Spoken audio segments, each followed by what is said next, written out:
Dans ce clic, on va travailler la partie du Notre Père qui dit Donne-nous aujourd'hui notre pain de chaque jour. Et quand on va travailler cette partie, on va regarder les deux types de nourriture. La nourriture qui nourrit le corps, puis la nourriture qui nourrit l'âme. Alors évidemment, on va passer un petit peu plus de temps sur la nourriture qui nourrit l'âme parce que tu es dans un parcours pour suivre ta communion, ta confirmation.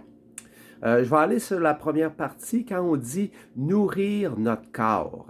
Alors, il faut bien manger, il faut bien prendre soin de notre corps.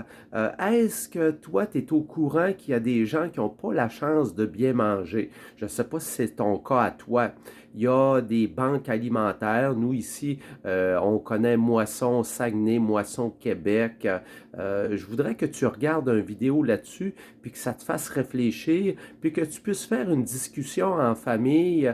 Toi, qu'est-ce que tu fais par rapport à des gens que tu pourrais connaître qui auraient besoin justement de nourriture? Parce qu'un chrétien, une chrétienne, c'est invité à aller vers les autres. Tu peux t'occuper de ta propre santé à toi, mais il faut que tu t'occupes aussi de celle des autres. Alors, je t'invite à écouter la vidéo que tu vas voir après cette vidéo-ci.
Bonjour, je suis Suzy Boucher, responsable à l'entrepôt chez Moisson Saguenay-Lac-Saint-Jean.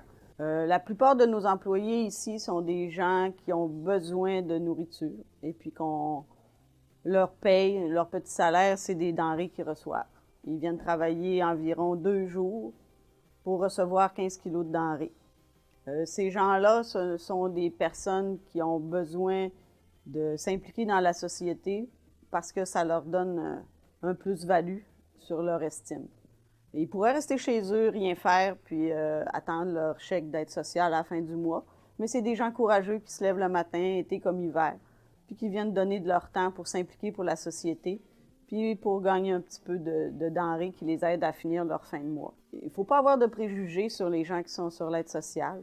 On en a tous un peu, mais ces gens-là, il y en a qui sont diplômés d'université, qui ont eu des maladies et que maintenant, ils ne peuvent plus travailler à temps plein parce qu'ils ont été déclarés invalides. Les préjugés, c'est beau, mais il faut passer par-dessus ça. J'ai des gens qui viennent ici, des bénévoles, qui sont retraités, qui s'impliquent pour la société. Eux, ils partent sans denrées, mais ils viennent juste donner de leur temps. On a aussi des gens qui font des travaux communautaires, des travaux compensatoires. Eux payent leurs dettes à la société. Ils viennent ici, ils font leur temps, puis comme ça, ben moi, ça me donne de la main-d'œuvre. Puis ils voient aussi l'envers de la médaille.